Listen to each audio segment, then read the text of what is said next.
Ողջույն սիրելի փոքրիկներ։ Ողջույն փոքրիկներ։ Ես եւ Բեբուկը շարունակում ենք կարդալ ձեր սիրելի հեքիաթները։ Այո, իսկ որ հեքիաթն ենք այսօր ընթերցելու։ Հիմա միասին կիմանանք։ Ինչու է Լուսինը փոփոխվում։ Հեղինակ Դավիթ Ադամյան։ Գիտեք, թե ինչու է լինում ցերեկ եւ գիշեր։ Եվ թե ինչու է երբեմն գիշերն այնքան խավար ու մութ, որ երկնքում չենք նշմարում մեր ճանապարհը լուսավորող լուսնին։ Ես կպատմեմ ձեզ այդ մասին։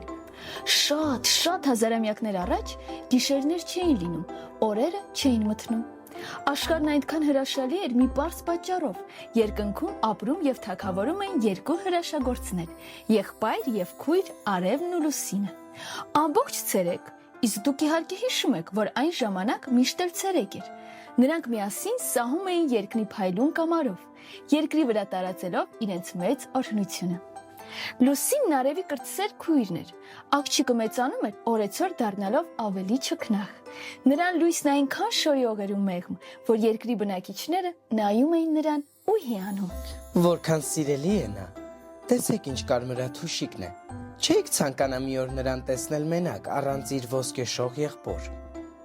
Մի օր այս խոսքերը արևի ականջն ընկան, եւ սա նրան բոլորովին դուր չեկավ։ Միթե ես չեմ ամենակարողն ու հզորը, այդ ես եմ արժանի ամենաբարձր գովեստներին, հիմա ես նրան կասեմ. Լուսին քույրիկ, դու չափազանց շատ ես ուշադրություն գրավում, կարծում եմ դու առավել զուսպ պետք է լինես, բացի այդ, ես մեծ եմ քեզանից եւ ուժեղ, այդ իմ լույսն է, որ իսկապես օգնում է, որ բույսերն աճեն ու աշխարհը լցվի գույներով, եթե ես չլինեմ, դու էլ շատ գունատ կթվաս։ Լուսինը պատասխանեց. Ես այդ ամենը շատ լավ գիտեմ։ Եվ քեզանից ոչինչ խլել չեմ ցանկանում։ Մարդիկ քեզ նույնպես սիրում են, բայց չէ որ ես երիտասարդ եմ եւ ինձ դուր է գալիս, որ մարդիկ ինձ նույնպես սիրում են։ Ես չեմ ցանկանում, որ իմ քույրիկի սիրունիկ դեմքը բոլորը տեսնեն։ Դա ճիշտ չէ, չես կարծում։ Ինձ դուր է գալիս։ Ահ, դու նախանձում ես։ Պարզապես նախանձում ես քո փոքրիկ քույրիկին։ Սա արևին իսկապես հունից հանեց, քանի որ քույրը ճիշտ էր կռահել։ Նա ամոթից չգիտեր ինչ անի։ Շատ բարի։ Ստիպված կլինեմ քեզ հետ այլ կերպ վարվել։ Այս անգամ ես միայնակ կգնամ զբոսնելու եւ չաղերսես, որ միտքս փոխեմ։ Կարիք չկա։ Երբ որոշես շտկվել եւ քեզ կարգին պահել, ես կրկին կմտածեմ քեզ ինձ հետ տանելու մասին։ Լուսինն իրեն շատ վատ էր զգում տանը փակված։ Նա նախ շատ գունատվել էր, ապա եւ տխրել։ Որոշ ժամանակ անց նա այնքան դժգունեց ու ուժասպառ եղավ, որ եղբայրը սկսեց անհանգստանալ։ Լուսին քույրիկ, դու բոլորովին քեզ նման չես։ Ես գտել եմ ելքը, թե դու ինչպես կարող ես օդափոխվել առանց ինձ զայրացնելու։ Եթե ես տանը մնամ, աշխարհը կխավարի եւ մարդիկ կմտնեն իրենց տները։ Այդ ժամանակ դու կարող ես մի քիչ զբոսնել, բայց դու պետք է երեսդ չբացես, քանի որ կարող է ինչ-որ մեկը դրսում լինի, իսկ ես չեմ ուզում, որ քո դեմքը տեսնեն։ Ախ, ես այնքան եմ ուզում դուրս գալ տանից, որ նրա ասածը կկատարեմ, ասաց Լուսինը։ Լուսինը ամբողջովին դեմքը ծածկած դուրս եկավ զբոսանքի։ Նա քայլում էր շատ դանդաղ,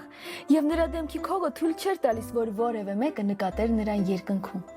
Այնուհետև դուրս եկավ արևը, եւ աշխարհը նորից լուսավորվեց։ Մարդիկ դուրս եկան տներից եւ գնացին իրենց ամենօրյա գործին։ Այդ ժամանակից էլ գոյություն ունեն ցերեկներն ու գիշերները։ Երբեմն չհնազանդվելով եղբորը, Լուսինը քիչ բարձրացնում է երեսի քողը, որպեսզի մարդիկ նկատեն իր դեմքը, իսկ երբեմն էլ քողը այնքան է քաշում, որ հազիվ հնարավոր է լինում նշմարել իր կիսադեմը։ Իսկ երբ մի փոքր համարձակություն է հավաքում, նա քողը ամբողջությամբ մի կողմ է քաշում եւ ցույց է տալիս կլոր սիրունիկ երեսը այնպես, որ բոլորը դուրս են թռչում տներից եւ ուշադիր հայացքով նայում ու հիանում նրանով։ Որոշ ժամանակից նա կրկին ծածկվում է, հաճույք ստանալով իր այս դերախաղից։ Դե, հիմա դուք էլ իմացաք այս պատմությունը եւ հասկանում եք, թե ինչու է լուսնի արտաքինը հաճախ փոփոխվում, թե ինչու են պատահում խավար գիշերներ, երբ լուսինը բոլորովին չի երևում։ Մեր հեքիաթը ավարտվեց, Բեբուկ։ Այո։ Իսկ հիմա քնելու ժամանակն է։ Բարի գիշեր, փոքրիկներ եւ անուշ երազներ։ Բարի գիշեր, փոքրիկներ։